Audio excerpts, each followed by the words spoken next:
Assalamualaikum warahmatullahi wabarakatuh, sahabat semua dimanapun Anda berada. Kita sebentar lagi akan mengadakan siaran langsung. Dan seperti biasa kalau bosman yang bicara pasti ada sesuatu yang baru, yang sangat penting, yang saya pikir teman-teman selagi di rumah, lagi santai, sudah sholat isya, sudah makan malam, kita akan menggosip. Kita akan mulai masih 1 menit lagi. Saya lagi mempersiapkan. Biasa saya selalu meminta cek suara kalau ada yang bermasalah atau pencahayaan mohon dikabari. Kita masih belum mulai. Kita bersiap-siap dulu. Dan sebelumnya saya menyapa dimanapun sahabat malam ini berada. Terima kasih sudah memilih bersama Bosman di acara ulang tahun ketiga Santara, dan tentunya di atas itu semua ada informasi yang buat Anda butuhkan supaya kita bisa melewati masa pandemi yang sangat berat kita harus lalui semuanya saat ini. Oke.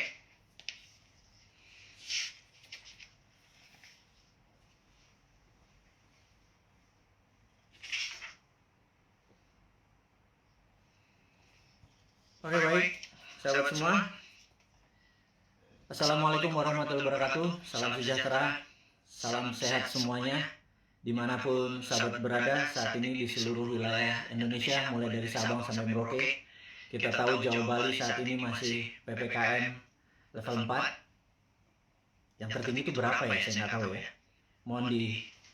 Saya ini diajari begini-begini. Saya agak sedikit gaptek atau kadang-kadang misinformation. Level 4 itu tertinggi atau terendah, saya kurang tahu, tetapi yang jelas level 4 itu mall belum dibuka kalau nggak salah, dan masih sama seperti yang selama 2 minggu atau 3 minggu terakhir kita mendapatkan di Jawa Bali. Jadi sahabat semua, kita tahu PPKM level 4 ini akan sampai tanggal 2 Agustus, dan hari ini informasinya yang terpapar sampai 45.000, naik lagi kemarin 28 ribuan, sekarang balik lagi ke 45 ribuan yang terpapar, dan ini sungguh sangat berat. Kalau hal ini terjadi, ini feeling saya aja ya, feeling saya sekali lagi, ini bukan sesuatu analisa atau dari data. Feeling saya kalau sampai tanggal 2 Agustus tidak juga turun, masih 30.000 sampai 40.000 yang terpapar, maka tujuannya sahabat semuanya, kita belum berbicara yang lain dulu, kita biar memahami kondisi saat ini. Jadi niat pemerintah mengadakan PPKM yang saya sampai sekarang lupa artinya apa gitu, mohon maaf, ngapunten pisan ngapunten.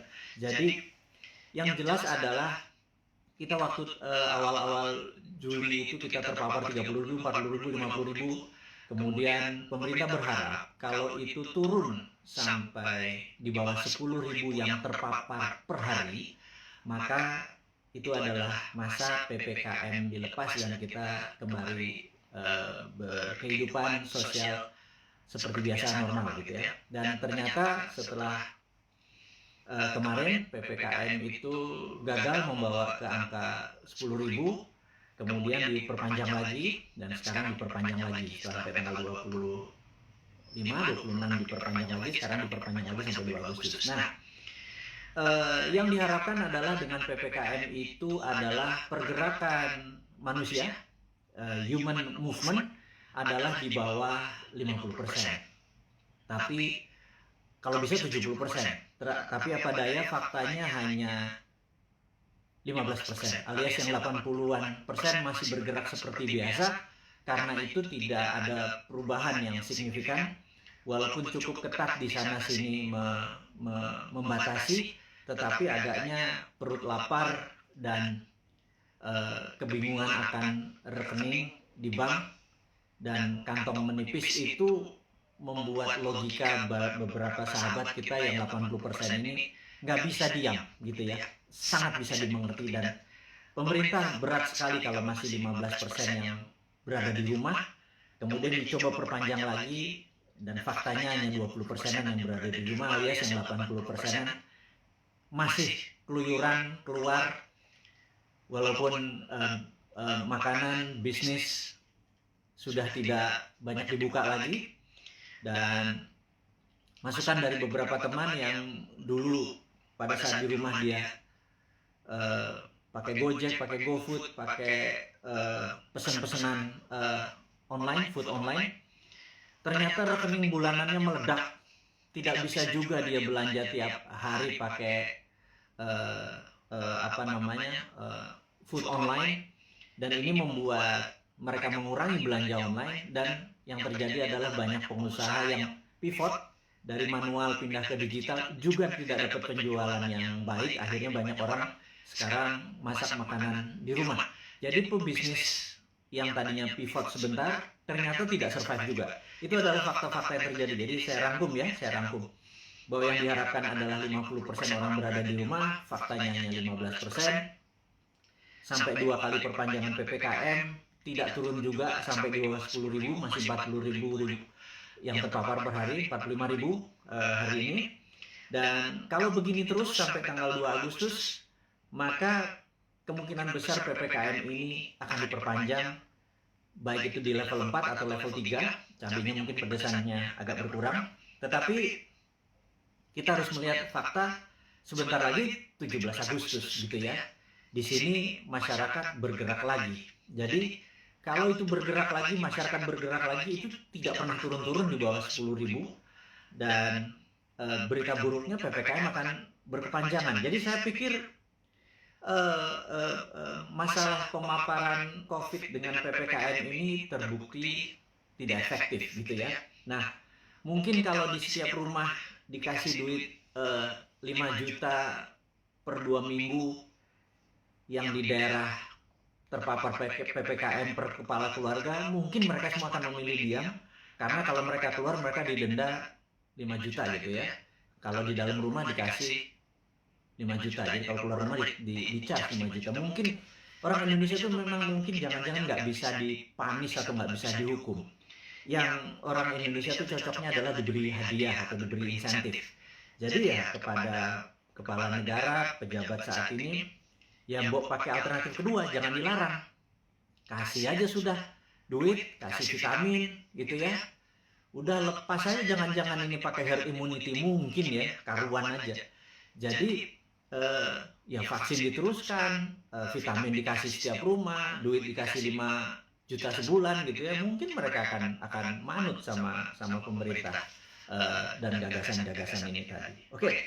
Kemudian saya juga ingin mengabarkan bahwa kita mempromosikan yang namanya kibarkan bendera putih jika Anda atau sahabat semua punya masalah keuangan, masalah kesehatan, dan tugas sahabat semua adalah menurunkan bendera putih itu dengan menolong mereka. Jadi bendera putih itu adalah tanda, bukan menyerah, bukan kalah. Itu adalah tanda Anda butuh pertolongan, gitu ya. Kita bingung kalau bendera kuning nanti di sebagian wilayah dibilang kematian, tapi di daerah Makassar putih malah dibilang kematian. Tapi ini bukan itu masalahnya. Kita hanya ingin memberi signal dari sesama untuk sesama bahwa kalau ada bendera putih naik, tanya dia, tolong dia, gitu ya. Tetapi saat ini pemerintah dan partai yang mendukung pemerintah agak sensi gitu ya. Dianggap gerakan bendera putih ini adalah gerakan politik yang menganggap kalau itu banyak bendera putihnya dianggap pemerintah ini tidak perform, dan bendera putih ini gerakannya dicoba diganti dengan memasang bendera merah putih, yaitu pejuang melawan COVID. Ini yang saya sedikit heran, kok sensitif banget sih ya pada saat orang atas nama kemanusiaan bergerak dicap mau berpolitik gitu ya. Enggak lah. Kali ini nih politik nomor 5 kali. Nomor 1 adalah humanitarian atau keselamatan sesama anak bangsa. Kalau pemerintah nggak bisa bantu, kita coba bantu dengan berkontribusi menurunkan bendera putih. Jadi bendera putih sekali lagi bukan gerakan politik. Dan kalau Anda, wahai pejabat, sekarang memutuskan untuk memasang bendera merah putih sebagai bentuk perjuangan terhadap COVID, kita dukung juga gitu ya. Bendera merah putih kita naikkan, tapi kalau teman kita lapar kodenya apa? Kalau ditaiknya bendera merah putih kan perjuangan gitu ya. Nah, tapi terlalu politik. Saya lagi, ini bukan politik. Nggak ada niat untuk kita yang mempromosikan bendera putih ini sebagai gerakan politik. Gerakan bendera putih adalah gerakan sosial, tidak ada niatan untuk berpolitik. Anda aja yang menjabat. Toh 2024 Anda juga selesai semua jabatannya ya. Dan saya titip ya, tolong utangnya jangan banyak-banyak, karena kami repot bayarin utang Anda gitu ya. Sekali lagi, kami nggak akan cawe-cawe kok sama Anda ya, tapi pasti kami suruh bayar gitu ya. Dan Anda ya jangan nambah lagi utangnya gitu ya. Berat loh, hampir 6.500 triliun utangnya saat ini, dan pilihannya Ibu itu juga masih ngutang lagi, nambah 500 triliun lagi. Itu kalau hampir berapa ya, kalau nanti di akhir masa jabatan hampir 10.000 triliun, itu kalau bunganya 5% setahun itu 500 miliar, hanya 500 triliun hanya untuk bayar bunganya. Kasihan Pak, kita nih Pak, new mind ini Pak, nyaurin utang gitu ya. Anda dapat nama sama pestanya, kita yang nyuci piring Pak, ya kasihan dikit lah, kasihan dikit buat anak-anak new mind yang nanti berkuasa ini ya Pak ya. Jadi wahai pejabat, sekarang Anda boleh lakukan apapun, tolong jangan nambah utang gitu ya. Pusing kita nanti bayarnya, anak cucu kita bayarnya. Dan tapi tenang, kalau new mind berkuasa, Anda nggak diganggu kok, nggak ada masalah legal, nggak masalah buzzer menyerang Anda. Enggak lah, Anda aja yang pakai buzzer itu untuk membunuh karakter orang-orang yang tidak setuju. Silahkan Anda aja, kita tidak akan balas. Itu bedanya, kita akan mikul dur, mendem jeruk, kita mendem rasa kita. Kita akan kelarkan ini, tidak ada dendam di antara kita. Bahkan Anda ngutang, monggo, tapi jangan banyak-banyak, karena kita akan nyaur, tenang ya. Saya nggak yakin Anda bisa nyaur atau membayar utang tersebut, tapi new mind bisa. Jadi sekali lagi, pesan kepada pejabat, Anda masih punya 3 tahun, bendera putih bukan gerakan politik, bendera merah putih Anda adalah gerakan politik. Anda mau berjuang melawan COVID, kita juga berjuang melawan COVID, kita mau membantu sama, itu adalah gerakan kita. Anda nggak dukung, nggak apa-apa. Anda mau menjalankan 3 tahun lagi, monggo, silahkan, kami nggak cawe-cawe. Tapi pesan satu aja, jangan nambah ngutang ya, gitu, karena repot kalau ngutang diperpanjang. Karena pasti kami yang nyaur, kami yang ini. Anda sekarang silahkan putus kedua, Anda boleh menggunakan buzzer, silahkan membunuh siapapun yang Anda mau oposisi, Anda mau eksekusi dengan buzzer Anda, silahkan. Tapi nanti jangan harap, kami nggak akan gabung dengan oposisi, kami juga nggak akan gabung dengan itu. Kami anggap semuanya old mind ya, mau oposisi mau incumbent, kami anggap semuanya old mind ya. Sekali lagi kami ulangi, new mind itu menganggap oposisi saat ini dan incumbent itu adalah old mind. Kenapa kami bilang oposisi itu adalah old mind? Karena sampai sekarang oposisi itu tidak juga memberikan solusi kepada pemerintah. Dan kedua, pemerintah saat ini bengep-bengep berjuang lundang-lundung sendirian, keberatan, ditolong, disaranin, gak denger, ya wis, kita cuma bisa ngasih saran, kita nggak pernah ngeritik loh, ngeritik kasih saran, atau ngasih saran sekalian, Anda nggak pakai silahkan, nanti kita pakai gitu ya. Jadi sekali lagi, new mind itu bukan oposisi, new mind itu bukan incumbent, new mind adalah NKRI garis lucu, dah gitu ya. Jadi pesan kami sekali lagi kepada pejabat, jangan pernah ngutang gedean karena kasihan new mind. Tapi kalau Anda bisanya ngutang ya monggo, yang penting hidup ini NKRI masih tetap nyambung. Tapi kita akan semangat terus melunasi utang Anda. Satu, yang kedua adalah kita tidak akan cawe-cawe. Kita nanti tidak akan punya buzzer, gitu ya. Kita akan menggunakan semuanya baik, semuanya terbuka, semuanya pakai tepo seliro. Kalaupun saya nggak ngerti ya, saya mungkin nanti atau teman-teman akan sowan kepada senior-senior itu, gitu ya. Gimana ngurusnya waktu itu? Tapi yang lumayan tetap kita akan humble, rendah hati, dan tidak punya dendam ya. Itu kita berita yang di awal dialog malam ini, di malam Selasa di tanggal 27 Juli, di mana saat ini Santara alhamdulillah baru berusia 3 tahun, dan kami menyatakan perjuangan masih panjang untuk menolong UKM akar rumput. Kami baru saja menyalurkan total 3 tahun itu tidak sampai 200 miliar. Kami membutuhkan UKM yang masih membutuhkan dana, karena sekali lagi kami melihat bahwa UKM lah bisnis yang survive di masa krisis, yang tetap eksis di masa krisis adalah UKM. Terbukti tahun 98 UKM yang survive. Tahun 2008 sewaktu subprime mortgage menimpa dunia, UKM-nya survive. Dan tahun ini, tahun COVID, tahun pandemi, itu pun UKM yang bisa survive. Dan kita tahu UKM saat ini dianaktirikan oleh old money karena kita tidak bisa minjam kredit kita dibatasi, hanya daerah-daerah tertentu harus punya jaminan dan lain sebagainya.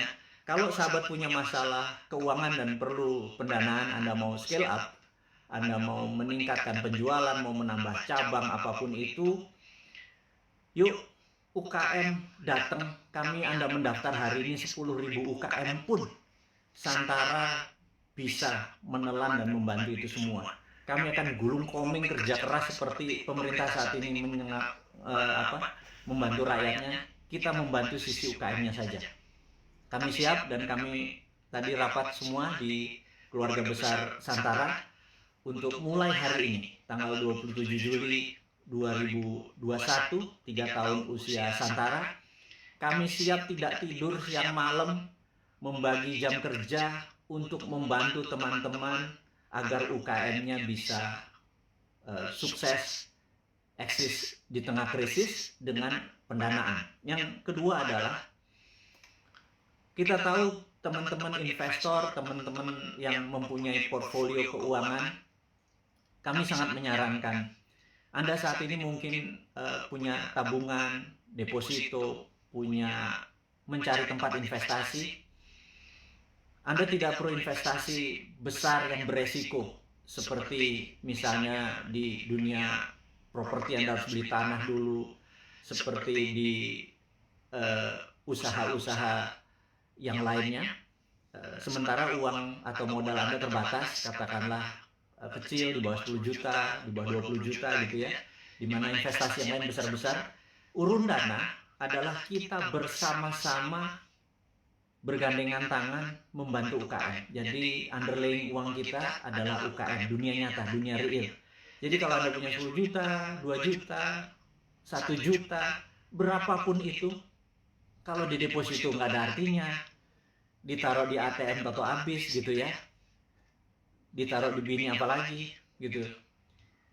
Nah, cobalah portfolio Anda, keuangan Anda mulai dibagi-bagi.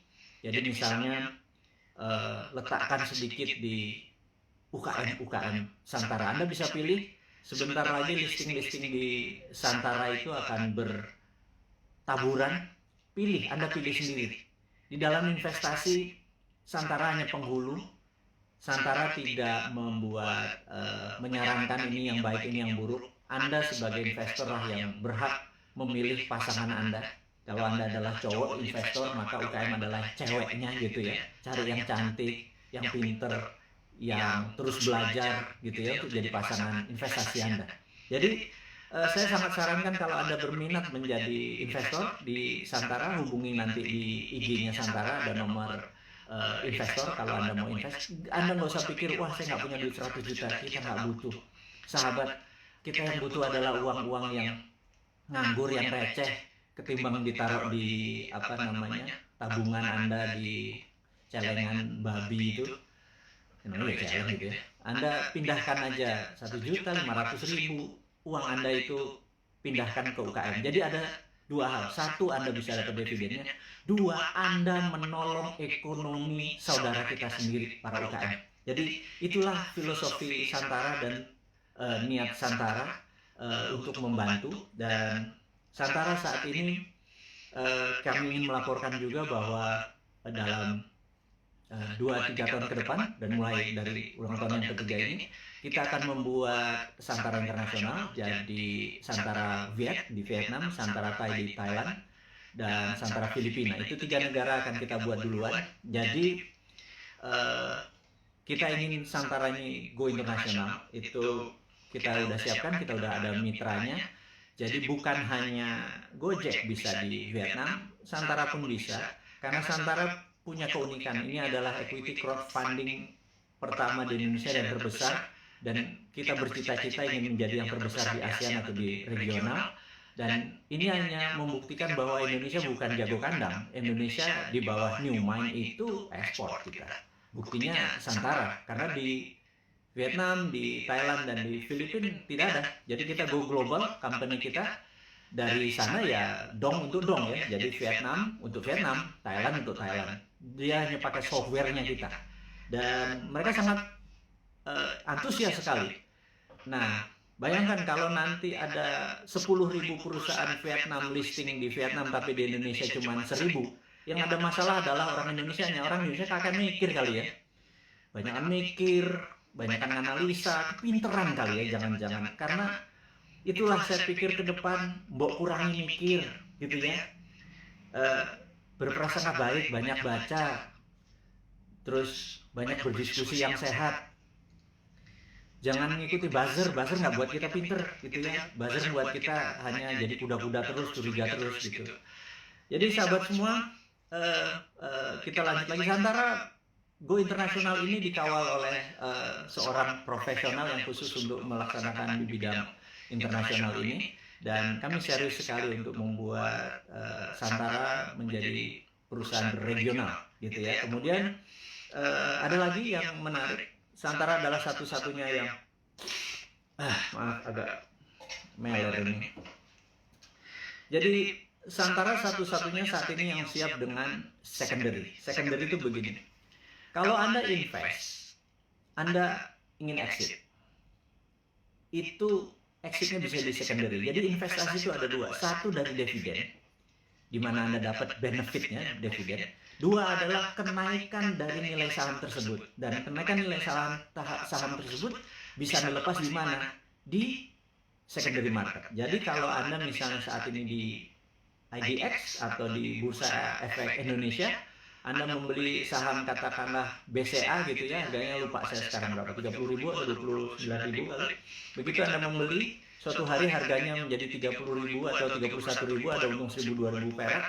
Anda selain dapat dividen dari BCA, Anda juga bisa exit, dapat 1.000 atau 2.000 rupiah per lembar saham yang Anda beli. Jadi Anda dapat capital gain-nya gitu ya. Nah, capital gain itu eksekusinya ada di secondary market. Jadi kalau Anda sekarang pemain kripto, Anda doge, Anda beli Bitcoin di harganya yang dari langit, misalnya 100 juta, sekarang harganya 101 juta, Anda jualan untung 1 juta.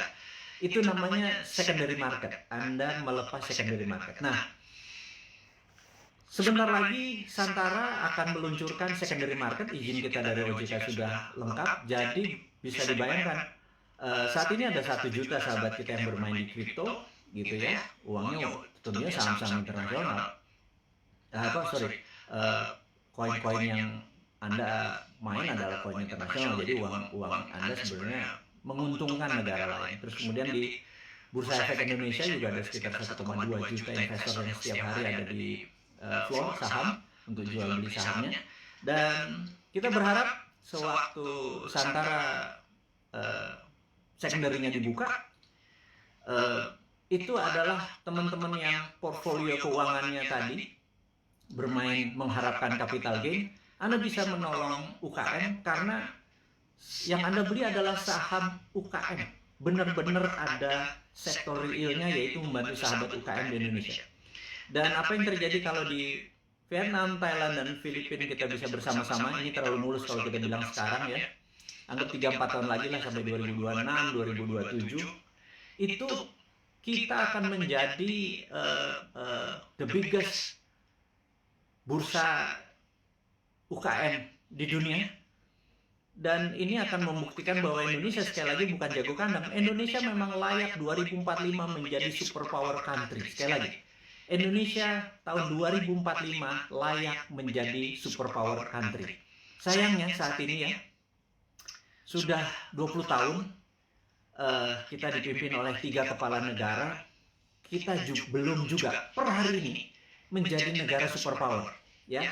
Saya sengaja membuat kata-kata ini untuk semua berpikir, bukan mengkritik, bukan meledek, bukan nyinyir, tetapi sebuah realita. 3 tahun kita dengan Ibu Mega, kemudian 10 tahun kita dengan Pak SBY, kemudian ditambah saat ini Pak Jokowi 7 tahun. Jadi total 20 tahun. Pertanyaannya, apakah Indonesia sudah menjadi negara superpower dalam 20 tahun? Jawabannya, kita masih negara pengimpor, kita masih negara penghutang, kita masih bergantung yuan dan dolar.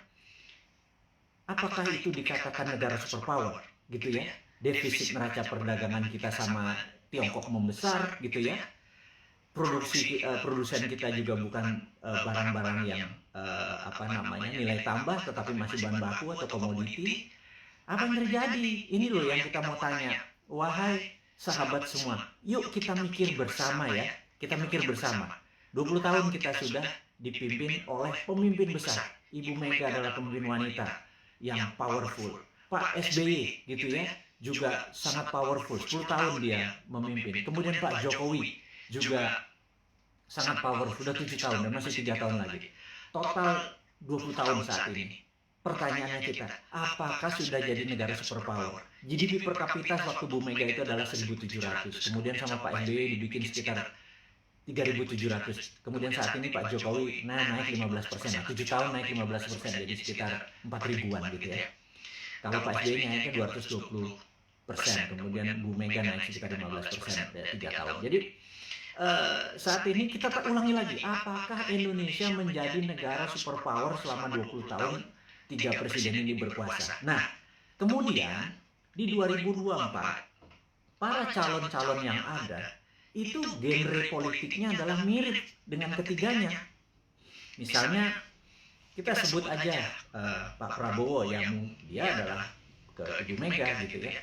Kemudian ada AHY mungkin ya, itu dia ke arah Pak SBY. Kemudian ya ada nama-nama seperti Pak Ganjar, Erick Thohir dan lain sebagainya, seperti Istana sekarang atau Pak Jokowi genrenya.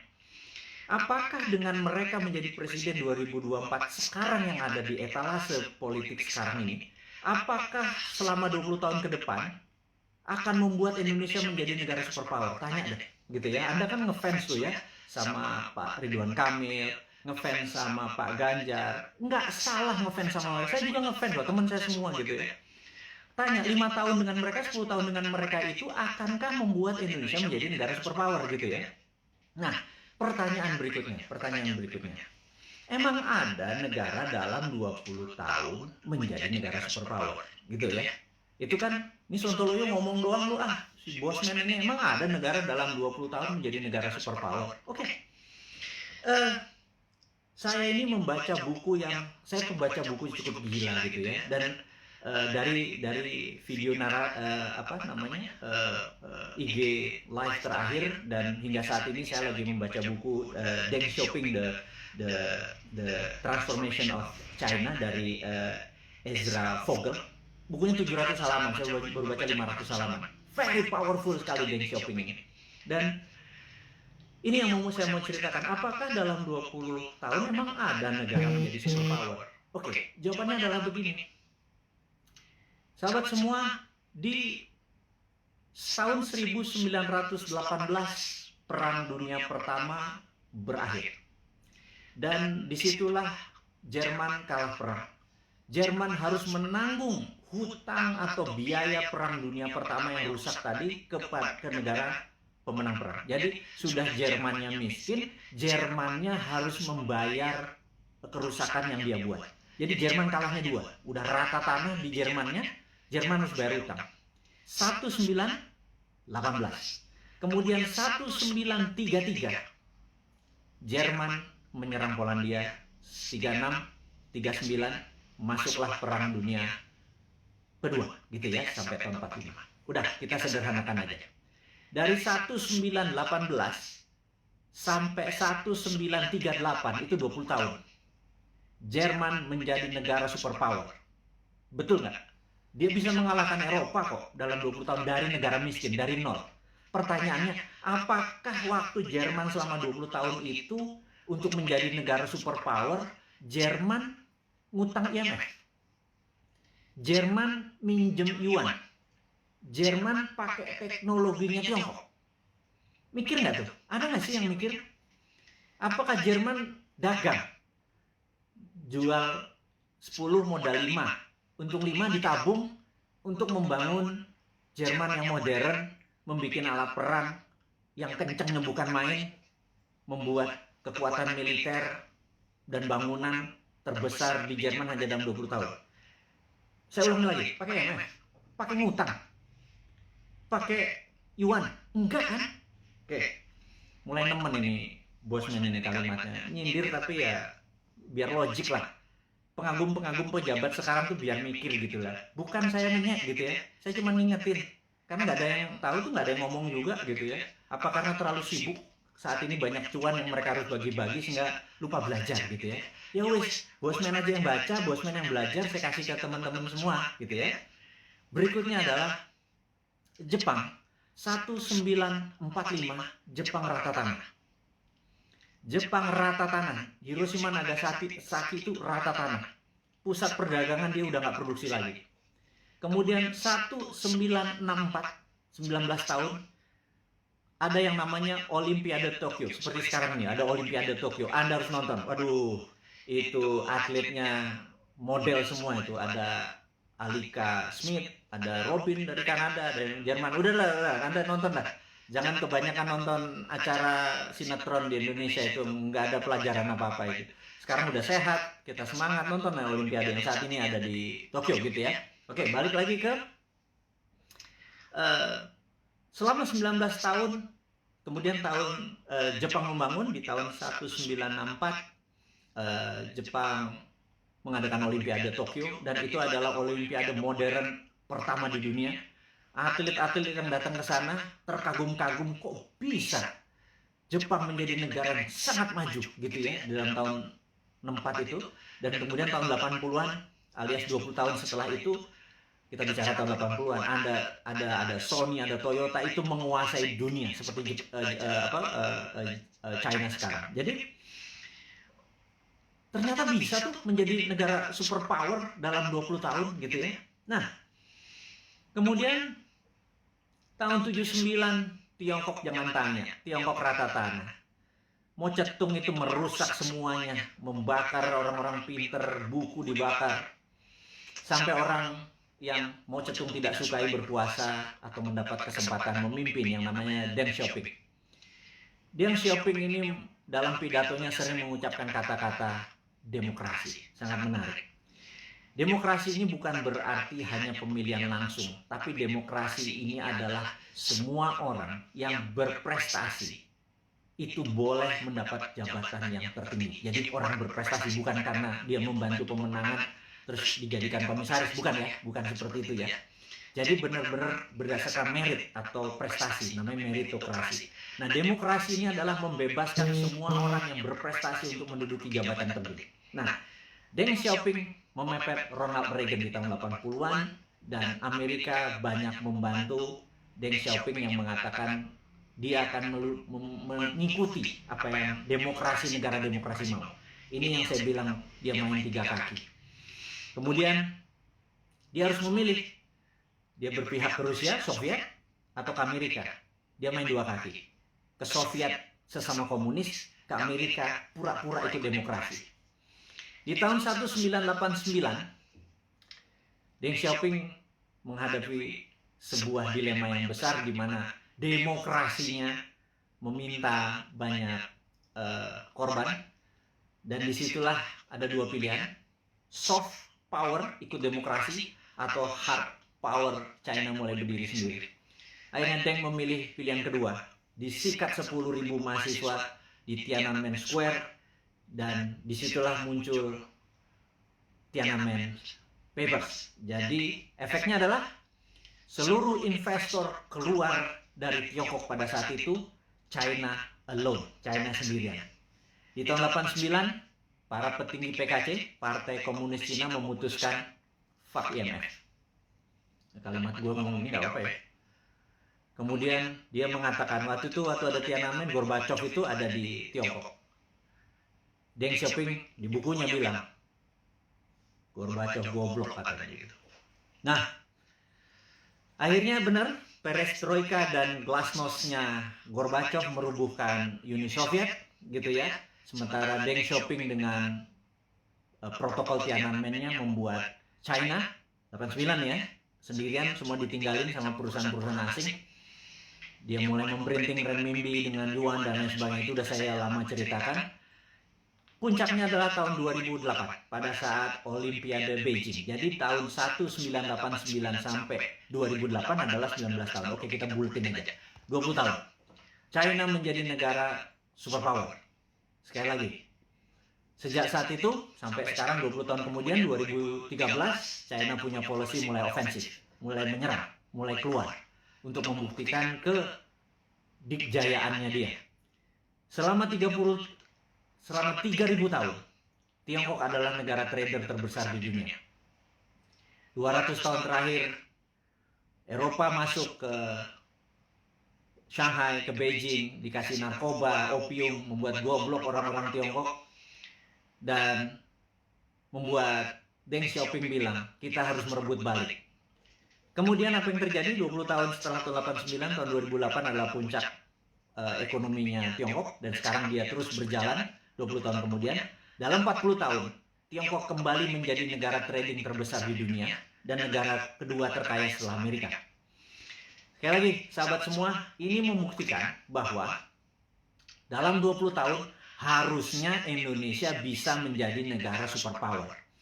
Setidaknya road to become superpower country. Nah, 3 tahun Bu Mega, 10 tahun Pak SBY, dan 7 tahun Pak Jokowi, dia sudah do the right thing. Sekali lagi, sudah do the right thing. Ke depan, 20 tahun ke depan, sampai 2045, Indonesia untuk menjadi negara superpower.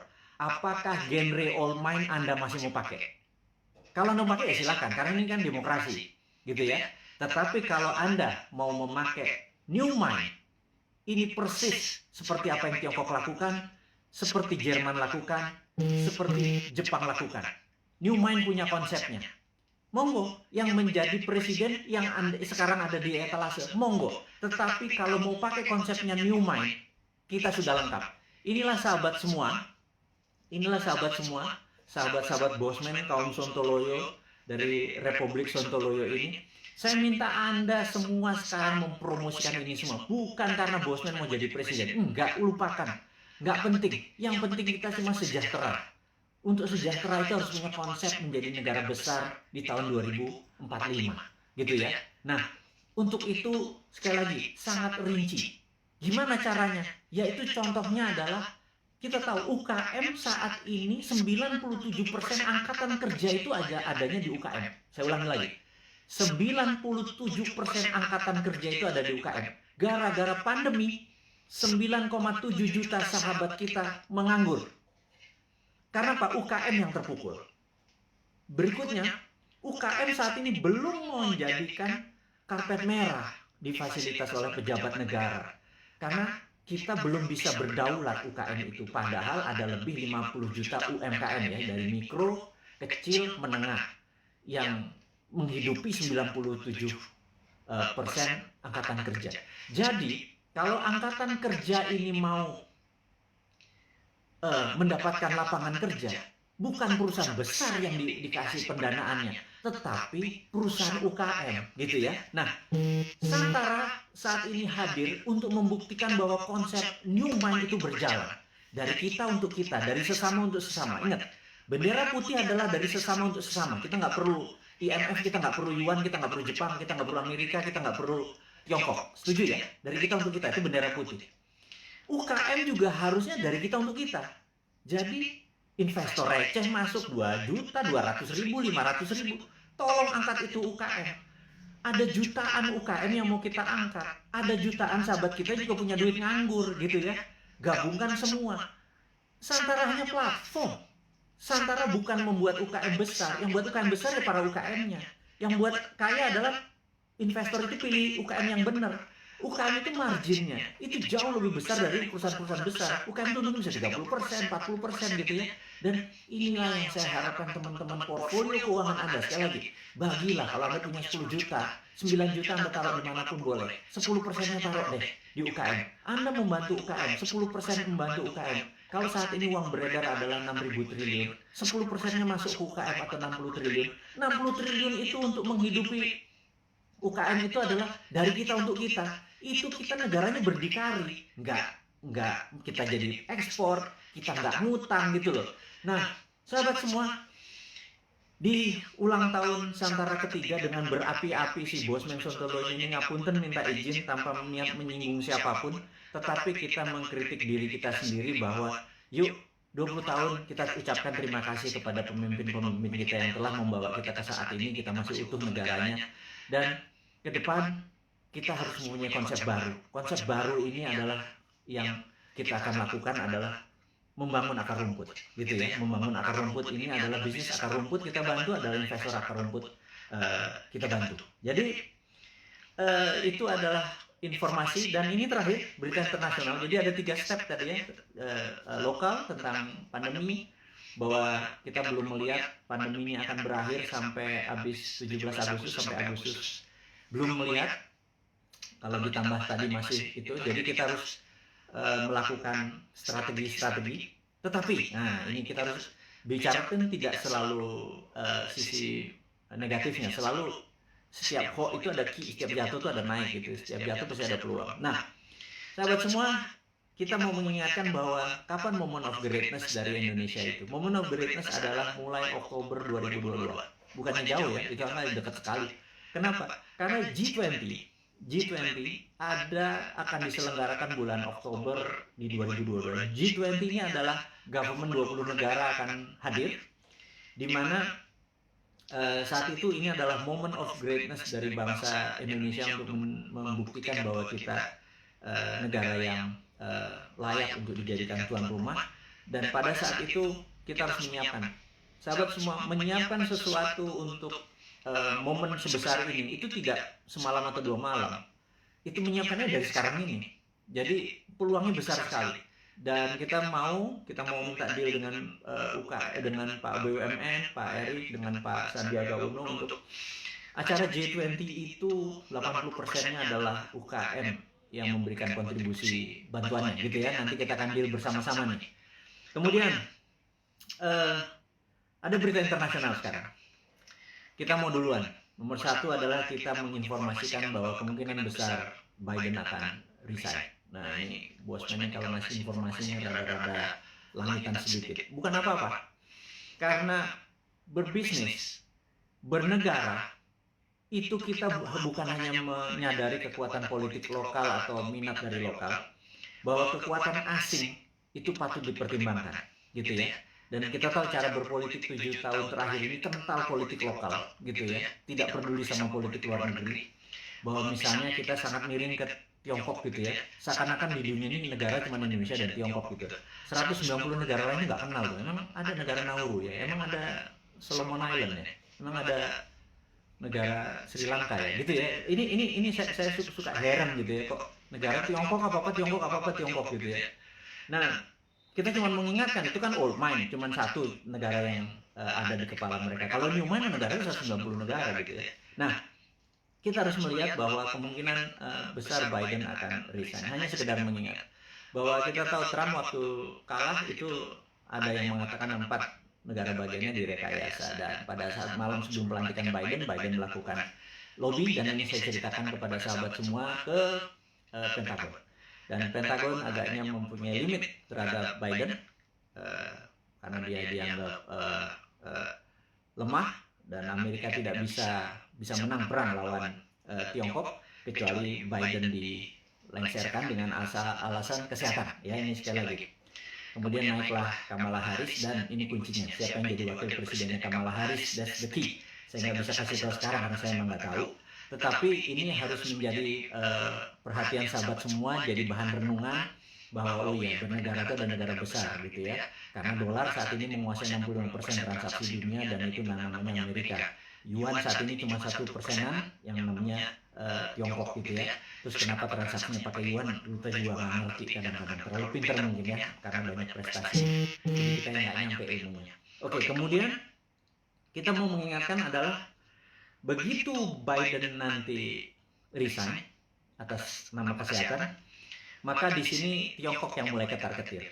Jadi Tiongkok memang saat waktu kemarin PKC, Partai Komunis Cina, merayakan ulang tahun ke-100, Xi Jinping dengan retorik, dengan pidato yang orasi luar biasa, mengatakan bahwa akan memenggal kepala negara yang membuli Tiongkok, dan ini kata-katanya sangat ofensif gitu ya. Jangan-jangan kalau gue yang jadi presiden jadi penggalulan sama dia, karena gue ngebully terus dia kan, gitu ya. Ngebully sebenarnya bukan anti Tiongkok. Kita akan terus bermitra dengan siapapun, kita akan tiru bagaimana Tiongkok jadi besar, tetapi kita bukan negara yang dirugikan. Buktinya saat ini trading kita dengan Tiongkok adalah Tiongkok yang surplus, kita yang defisit. Jadi kita kalau menjadi presiden nanti, kaum Newman bilang kita harus impas dong, jangan lo yang positif, kita juga harus positif atau impas, jangan kita yang defisit gitu ya. Tapi itu perlu strong lobbyis gitu ya, bukan yang mimpin lobbynya adalah diplomatik NKRI garis lurus, bukan trader gitu. Kalau trader ya negara untung rugi nggak peduli, yang penting tangan gue tebel gitu kan. Nah itu ya itulah siapa yang masih memuja-muja orang-orang itu, Anda harus ingatkan suatu hari Anda tidak menjabat gitu ya. Nah tapi ingat, kita bukan tipe balas dendam, itu aja bedanya Newman. Kemudian kalau kedua, Xi Jinping mengatakan bahwa dia akan melakukan aneksasi Taiwan, Hong Kong dan Macau. Kemudian dia juga menyiapkan 100 silo dengan hulu ledak nuklir. Silo adalah tempat peluncuran roket berkepala nuklir. Ini menunjukkan Cina benar-benar ready untuk war. Nah pertanyaannya, apakah akan terjadi war physical? Di sini kita mau mengingatkan bahwa sewaktu kita melihat dari sisi Amerika, apakah Amerika akan melakukan naval war? Karena perang China sama Amerika, battlefield-nya atau tempat perangnya adalah Laut Cina Selatan. Karena perangnya laut, maka perangnya naval. Naval itu adalah perang kapal. Jadi kapal Amerika mungkin mepet sampai China, Tiongkok sisi barat, sisi timur, kemudian sebelum mepet tersebut roket-roketnya Tiongkok langsung mukulin kapal di navinya kapalnya Amerika. Tapi kayaknya nggak mungkin, karena itu tidak berefek kepada mainlandnya Amerika. Dan perang di laut itu mahal, gitu ya. Perang di laut itu mahal. Jadi sahabat semua, apa yang dilakukan kalau perang ini terjadi? Perangnya ada dua, yang kita sebut ini perang baru. Perang baru, saya baru baca bukunya soalnya, saya ini kaget-kaget dengan istilah baru. Saya nggak yakin para pejabat sekarang sempat baca.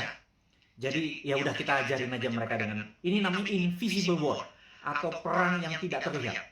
Perang tidak terlihat ini ada dua. Nomor satu, kita tahu bahwa Amerika punya angkatan ke-6 yang namanya Space Army, ya. Angkatan ke-6 Space Army Amerika ini yang perangnya nanti perang bintang atau Space War, karena dia punya orbit tertinggi. Jadi orbit posisi satelit, posisi orbit satelit Amerika itu di orbit tertinggi, karena posisi dia di atas dari 1000 satelit Cina. Kita tahu di dunia ini ada sekitar 20.000 satelit, 60% adalah milik Amerika, Cina cuma 1000. Itu ditembakin semua satelitnya dari pakai laser magnetic beam yang Amerika saat ini punya. Itu pasti China shutdown itu, gitu ya. Kemudian kita mau mengingatkan lagi, invisible war kedua adalah pandemi, gitu ya.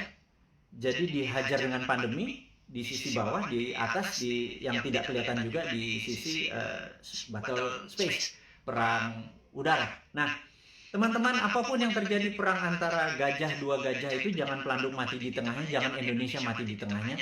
Karena itu kita selalu menantang old mind ini. Punya plan B nggak? Gitu ya. Sekali lagi, punya plan B nggak kalau benar-benar ini terjadi? Karena kapanpun bisa terjadi. Anggap tidak terjadi, tapi kan plan B tetap harus punya gitu ya. Gitu.